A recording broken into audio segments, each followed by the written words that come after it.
तो hello everyone. आज हम लोग देखने वाले हैं दोस्तों कॉम्प्लेक्स नंबर का दोस्तों थोड़ा सा आगे वाला पार्ट। जहां पे हम लोग ने उसको एंड किया तो उसके थोड़ा सा आगे बढ़ेंगे।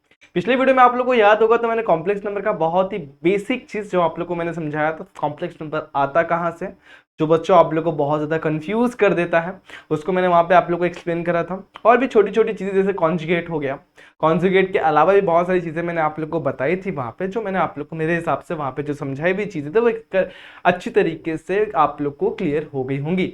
आज का जो वीडियो यहाँ पे हम लोग थोड़ा सा आगे बढ़ेंगे, जहां पे हम लोग अलजेब्रा सीखेंगे और सबसे इंपॉर्टेंट चीज व्हाट, जो हम लोग देखने वाले पावर ऑफ आई उसको समझेंगे।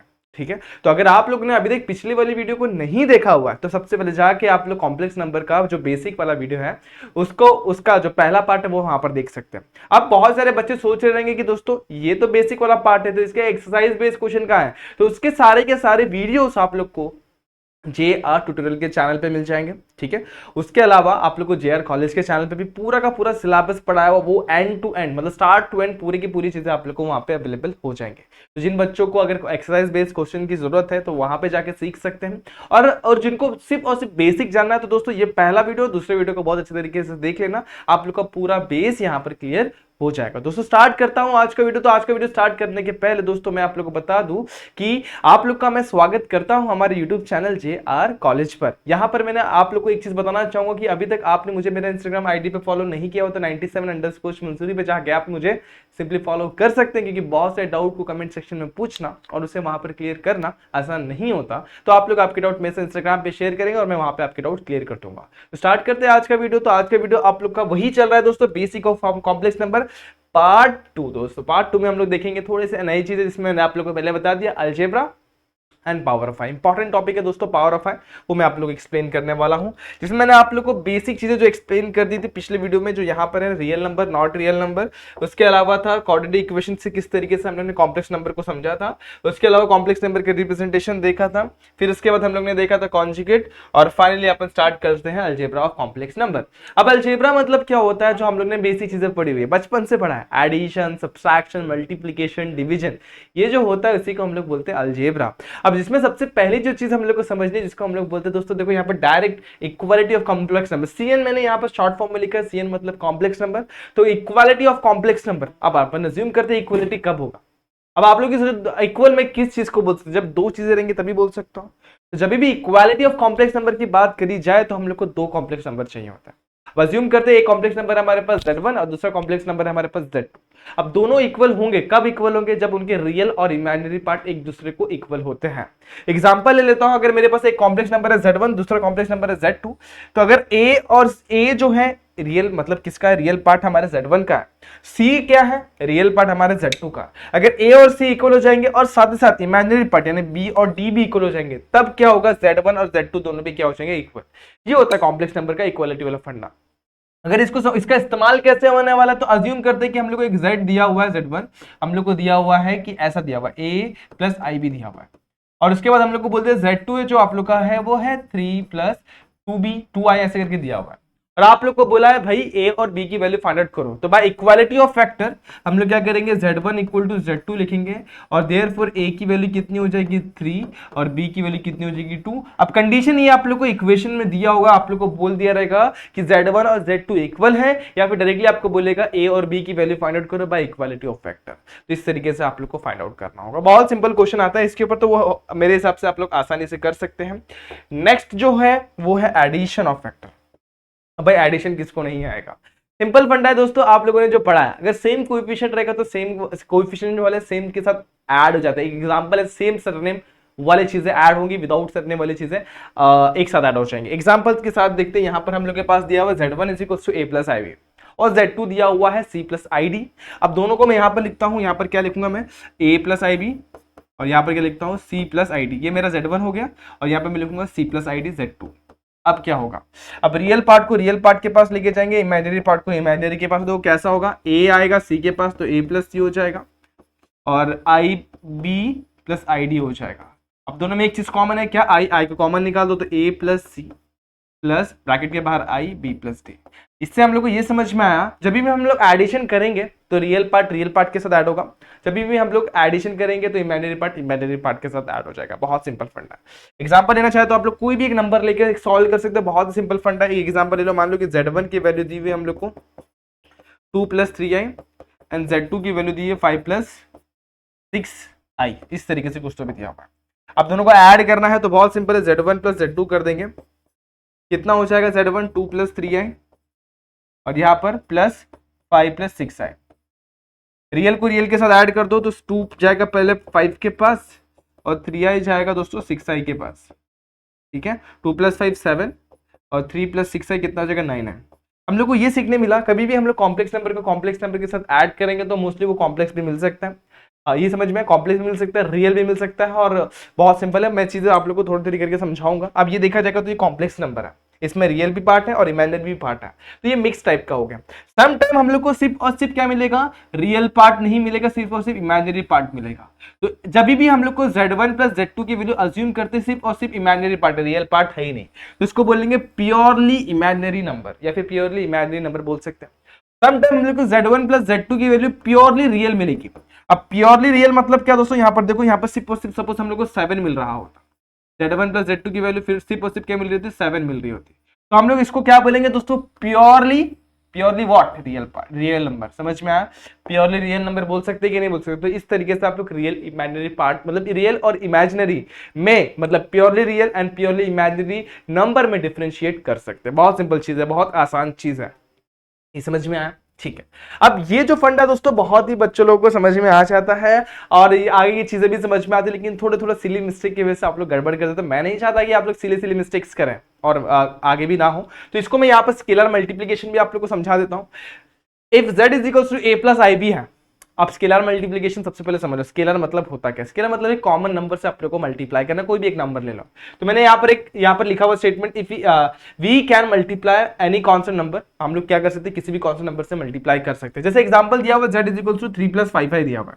अब मैं चाहूँ तो पूरे के पूरे नंबर को एक कांस्टेंट नंबर से मल्टीप्लाई कर सकते हैं। जो मेरा नंबर है, मान लेते हैं 3 से मल्टीप्लाई कर देता हूँ, देन मल्टीप्लाई करता दोनों साइड 3 से, तो 3 सेट और यहाँ पर भी मल्टीप्लाई करूंगा, यहाँ पर आ जाएगा 3 + 5 है।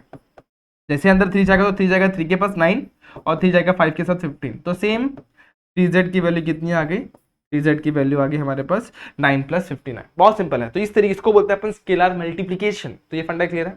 तो स्केलर मल्टीप्लिकेशन बहुत इजी होता है। उसके बाद अपन जाएंगे subtraction of a complex number. Subtraction में क्या होगा, बहुत सिंपल, जैसे अपन ने एडिशन किया सेम तरीके से सब्ट्रैक्शन करना है, बहुत इजी है। a + ib सबसे पहले यहाँ पर लिखूंगा, ब्रैकेट डालना बिल्कुल भी भूलना नहीं, माइनस डाल के यहाँ पर लिखना c + id। ठीक है, जब ब्रैकेट डाला तो यहाँ पर एक चीज पे गौर करना दोस्तों, यहाँ पर गड़बड़ जो होती है दोस्तों, आप लोग माइनस साइन को एक में देना ही भूल जाते हैं। इसे मैं ब्रैकेट ओपन करूंगा तो यहाँ पर ये हो जाएगा -c और ये जाएगा -id।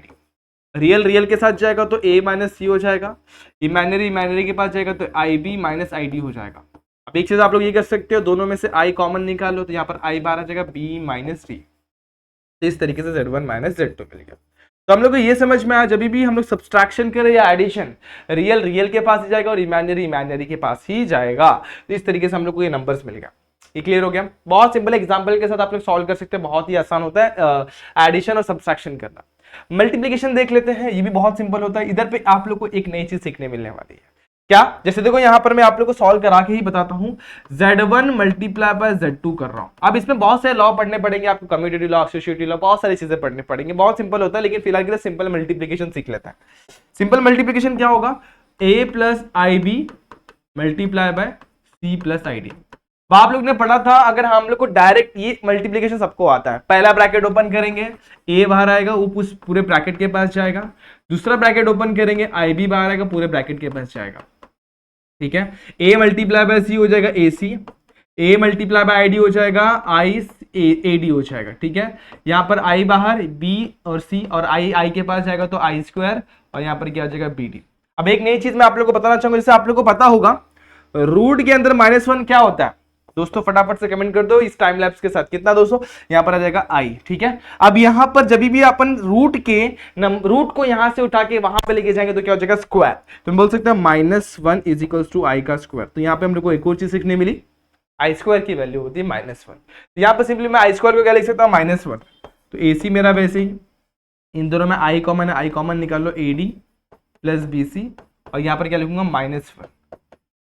अब जरा गौर करना, ये जो नंबर है ना अब हमारा इमेजिनरी नंबर नहीं रह गया। तो मैं क्या करूंगा, इसको आगे लेके आऊंगा, AC में वैसे ही रखूंगा +i। अब इसको मैं आगे लेके आ रहा हूं, ध्यान दे दोस्तों, प्लस माइनस क्या हो जाएगा माइनस, और यहाँ पे हो जाएगा BD। अब देखो रियल रियल के साथ हो गया +i AD + BC। इस तरीके से आप लोग को मल्टीप्लिकेशन मिलेगा, और ये आप लोग बहुत सिंपल एग्जांपल के साथ सॉल्व कर सकते हैं। अगर आप लोग वेरिएबल के साथ डील कर सकते हैं, अगर ABCD के साथ आप लोग को सॉल्व करने आ रहा है, दैट मीन्स आप लोग नंबर के साथ भी तो सॉल्व कर सकते हैं, बहुत इजीली कर सकते हैं। तो ये था आप लोग का मल्टीप्लिकेशन, स्केलर मल्टीप्लिकेशन हो गया, मल्टीप्लिकेशन हो गया, सब्सट्रैक्शन हो गया। अब जाना है हम लोग को डिवीजन। सबसे इंपॉर्टेंट चीज है दोस्तों, इसमें गड़बड़ बहुत होता है, बच्चे लोग इसको सॉल्व नहीं कर पाते हैं। अभी करना कैसे, मैं आप लोग को वो एक्सप्लेन करने वाला, बहुत सिंपल फंडा होने वाला है, बहुत ही आसान होने वाला है। Division of a complex number, division में क्या होता है, हम लोग को Z1/Z2 लिखना है। अगर Z1 की वैल्यू A + IB है, Z2 की वैल्यू C + ID है। एक कंडीशन ये होना चाहिए कि C + ID की वैल्यू 0 नहीं होनी चाहिए, मतलब ये 0 नहीं होना चाहिए, वो कंडीशन मैंने यहाँ पे लिखा हुआ। इसको सॉल्व कैसे करना है, सॉल्व करना है सिंपल, आप लोग वेरिएबल के साथ भी कर सकते हो, लेकिन मैं एक एग्जांपल के साथ समझाऊंगा तो ज्यादा अच्छे तरीके से आप लोग को क्लियर होने वाला है। अब Z1 हमें दिया हुआ 3 - 2 है, Z2 दिया हुआ 1 - है। हम लोग करना क्या मालूम है, याद रखना, हम लोग को करना यहाँ पर कॉन्जुगेट वाला फंडा अप्लाई, यानी रैशनलाइज करना है। क्या करेंगे हम लोग, बहुत सिंपल है, 3 - 2i है उसको वैसे रखो, 1 - i इसको वैसे रखो, नीचे जो भी है ना उसके कॉन्जुगेट से ऊपर नीचे मल्टीप्लाई कर दो, ये 1 ये i, कॉन्जुगेट मतलब क्या प्लस, यहाँ पर ही 1 + i। अब ऊपर देखो डायरेक्ट मल्टीप्लीकेशन होगा, जैसे यहाँ पर हुआ था हमारा, जैसे मल्टीप्लीकेशन वाले फंडे में कैसे डायरेक्ट मल्टीप्लीकेशन होता है, सेम फंडा यहाँ पर अपन अप्लाई करेंगे। अप्लाई करो तो देखो यहाँ पर क्या होगा, 3 - 2i मल्टीप्लाई बाय 1 + i, यहाँ पर क्या हो जाएगा 1 - i मल्टीप्लाई बाय 1 + i। नीचे तो A² - B² का फंडा बैठने वाला है, सभी को पता है, इसलिए तो हम लोग रैशनलाइज करते हैं, समझ में आ रहा है। ओके, अब यहाँ पे जाते हैं, यहाँ पर क्या हो जाएगा, बहुत सिंपल फंडा होने वाला है, देखो यहाँ पर बहुत ईजी है, 3 इसके पास जाएगा 3 × 1 = 3, 3i के पास जाएगा 3i। अब -2i पे गौर करना, -2i गया 1 के पास तो -2i, -2i इसके पास गया तो -2i का स्क्वायर हो गया, नीचे क्या हो जाएगा 1 का स्क्वायर -i का स्क्वायर। अब देखो -i का स्क्वायर की वैल्यू कितनी होती है, -1, जस्ट मैंने आप लोग को यहाँ पर सिखाया था i² कितना होता है -1।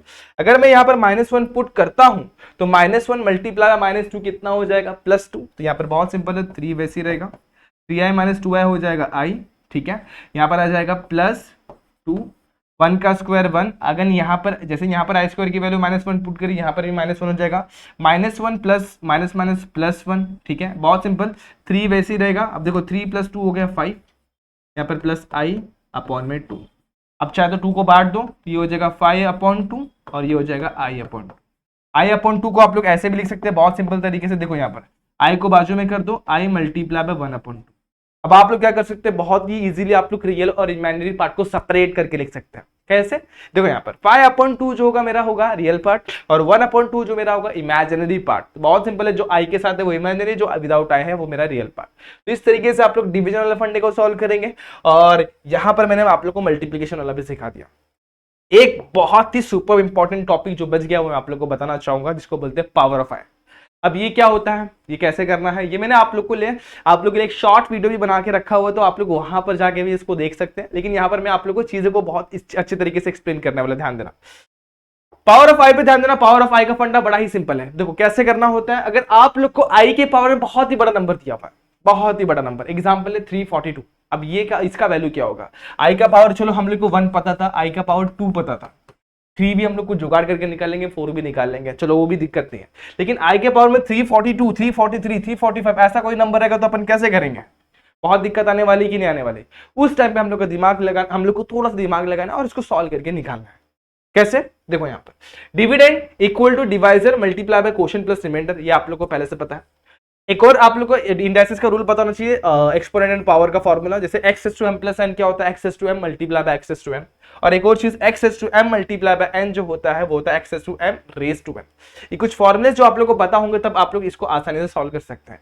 कुछ और भी चीजें आप लोग को बताना चाहिए जो मैं यहाँ पर अभी आप लोग को बताने वाला हूँ, जैसे i की वैल्यू होती है √1, कोई दिक्कत नहीं। i² की वैल्यू क्या हो जाएगी, देखो स्क्वायर को यहाँ पर ले लेंगे तो क्या हो जाएगा -1, ठीक है। i³ की वैल्यू चाहिए तो क्या करेंगे, i² मल्टीप्लाई बाय i लिखूंगा, और i² की वैल्यू होती है -1, -1 multiply by i is what, -1 multiply by is what -i। और उसी तरीके से i⁴ की वैल्यू भी आप निकाल सकते हैं, i⁴ की वैल्यू क्या हो जाएगी, तो जरा मैं नीचे ले लेता हूँ, आई रेस टू 4 की वैल्यू यहाँ पर क्या हो जाएगी, i square multiply by i square. I square की वैल्यू -1, आई स्क्वायर की वैल्यू -1 माइनस माइनस +1, तो आई रेस टू 4 की वैल्यू कितनी होती है 1। ये कुछ इंपॉर्टेंट वैल्यूज जो अगर आप लोग को याद होंगी तो आप लोग आसानी से पूरा का पूरा क्या कर सकते हैं, वैल्यूज को निकाल सकते हैं। अब ध्यान देना मैं कैसे निकाल रहा हूँ। अब मुझे क्या बोला है क्वेश्चन में, देखो ध्यान देना, मुझे क्वेश्चन में क्या बोला हुआ निकालने, मुझे बोला हुआ आई रेस टू 342 की वैल्यू निकाल कर दे भाई। बहुत सिंपल है, आई रेस टू 342 को यहां पे लिख लो पहले तो।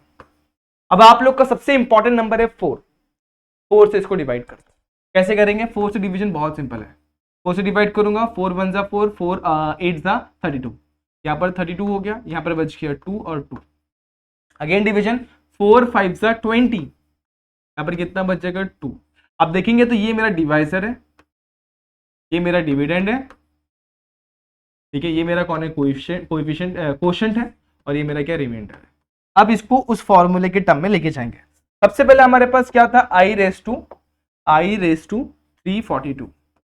अब 342 को मैंने इस नंबर में तोड़ा। अब 342 को मैं कैसे लिख सकता हूं, देखो बहुत सिंपल है, divisor multiply by quotient plus remainder. तो आई को मैं वैसे रखूंगा, डिवाइजर क्या है मेरा 4, मल्टीप्लाई बाय क्वोशंट क्या है 85, प्लस रिमाइंडर क्या है 2। अब इंडाइसिस के रूल देखो, इंडाइसिस के रूल्स देखो। पहला जो रूल है ये है, तो जब भी प्लस में रहेगा तो उसको अपन मल्टीप्लाई के टर्म में तोड़ के लिख सकते हैं। तो बहुत सिंपल है, तो यहाँ पर देखो प्लस है तो इसको 2 पार्ट में तोड़ दूंगा, i raise to 4 multiply by 85 और multiply by i raise to 2।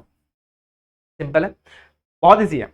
उसके बाद इसको देखो, इस पे देखो, यहाँ पर क्या मल्टीप्लाई, तो मल्टीप्लाई के टर्म को अपन पावर के पावर में लिख सकते हैं। तो बहुत सिंपल तरीके से अपन इसको ऐसे लिखेंगे, आई रेस टू 4 रेस टू 85, और आई स्क्वायर की वैल्यू आप लोग को पता है कितना होता है -1। अब आई रेस टू 4 की वैल्यू आप लोग को ये भी पता है, आई रेस टू 4 कितना होता है 1, तो यहाँ पर मैं लिखूंगा 1, and 1 raise to anything is what 1 ही होता है, तो ये -1 वैसे ही रहेगा, ये होगा 1, ये होगा -1 से मल्टीप्लाई, आंसर लास्ट में कितना मिल जाएगा हम लोग को -1। हम लोग को ये समझ में आया आई रेस टू 342 की वैल्यू कितनी हो जाएगी -1। अब उसी तरीके से क्या आप लोग आई रेस टू 743 की वैल्यू निकाल सकते हैं, बिल्कुल निकाल सकते हैं। क्या आएगा आप लोग को गैस करना है, आप लोग को गैस नहीं करना है, आप लोग को सॉल्व करके उसका सॉल्यूशन कमेंट सेक्शन में डाल देना है दोस्तों, ठीक है। अगर नहीं समझ में आया तो वो भी डाल देना, समझ में नहीं आया तो इसको इस वाले क्वेश्चन को एक्सप्लेन करके आप लोग को भेज दूंगा, ठीक है दोस्तों। आज के लिए बस इतना ही, बहुत सारी चीजें मैंने एक्सप्लेन करी है, बहुत सारे डाउट्स आप लोग के मैंने यहाँ पर क्लियर कर दिए, आई का पावर एक्सप्लेन कर दिया।